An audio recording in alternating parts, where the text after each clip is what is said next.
Number 1, daily life is rarely exciting. Unlike in social media, the real profound changes always happen over time through the effect of compounding.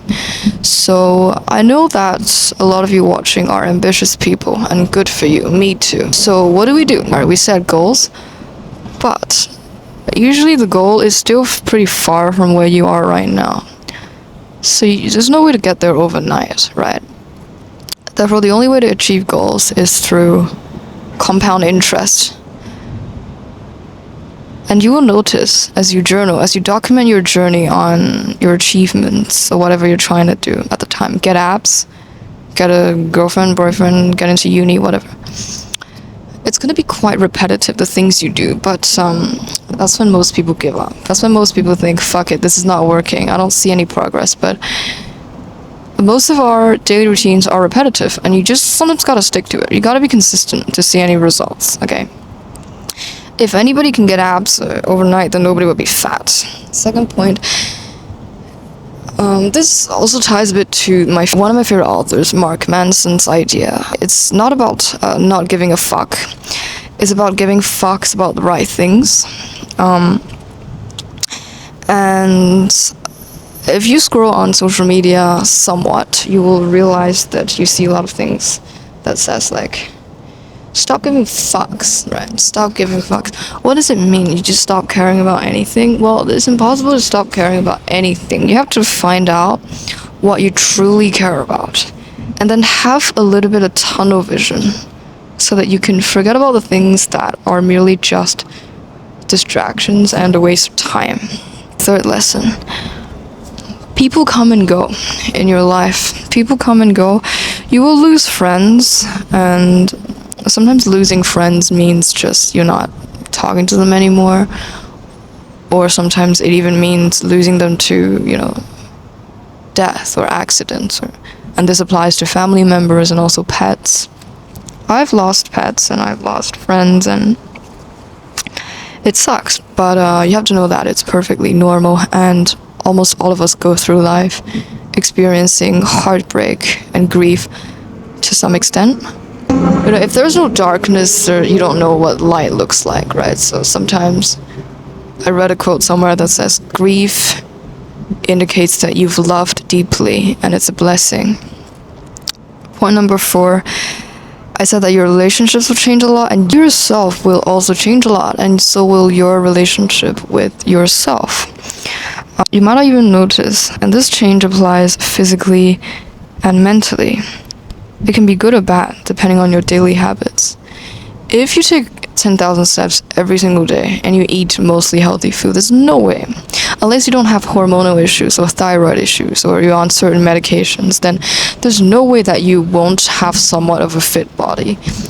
Maybe if you just begin the journey, you don't see the progress, but over time, what you do, your daily habits, will certainly reflect on who you are. That's 100%.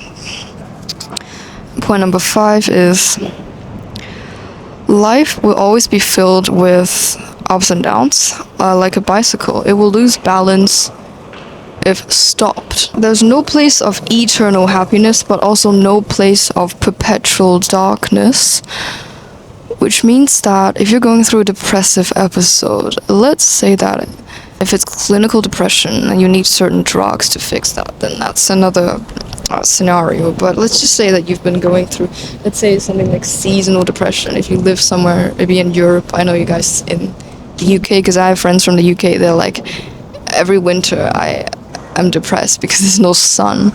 Well, yeah, every winter, like the season, right? It changes. In summer, maybe it's better. So it's the same with yourself. You also have seasons. We go through seasons, just like planet Earth. You're not going to be stuck forever. Of course, you have to do something to change the situation that you are currently unhappy in. But just know that if you're going through a difficult time, a divorce, some kind of difficult exam seasons or whatever, it's not going to last forever. It's really not going to last forever. It will get better. And number 6, I might sound like a fucking 80-year-old when I say this, but I am 20, and I do realize the time goes by so much quicker than we realize. And it seems to go by quicker the older we get, so I don't know what that's called. I think it's called the time dilation or what, I don't know what it's called. I think that's a phenomenon. The name for the phenomenon, but what we can learn from this is that when we're children, why does time seem to pass so much slower? It's probably because we are living more in the moment and we're enjoying the moment more. We're worrying about less things and we're not just going through the flow. Everything we discover, every day we discover new things and we're constantly curious, right? But notice what I said, every day discovering new things, being constantly curious. You don't have to be a child to be like this.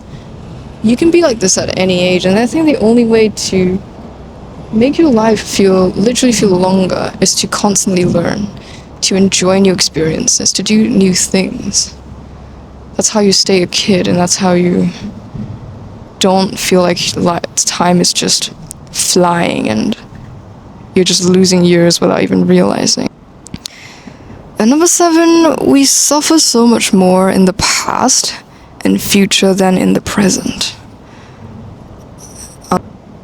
Because when I journal, I rarely talk about exactly what I did that day, if that makes sense. I always talk about the things that's bugging me in the past, or what I'm gonna do tomorrow, or what interview is coming up that's making me feel really nervous. So if we focus more on the present, 99% of our worries will fade. And I also read somewhere that depression is due to past experiences, and anxiety is imaginary bad events in the future. So just live in the moment, and 99% of the worries will not be valid anymore. Number 8, I think it's quite... Somebody's looking at me and my social anxiety's fucked up, but whatever. I'm gonna give you a bonus point, okay? If you tend to be critical towards yourself, which I definitely am, through reading what I've written, sometimes you have quite negative self-talks and shit, but I know we all have that. We all have that. Try practicing just a little bit of positive self-talk in your journal. I know it sounds cheesy and stupid, but just say something like, I can do this, or don't give up, right? These small phrases, they kind of help a bit. They helped me, so hopefully they would help you as well. And treat yourself, as always, how you would treat a good friend.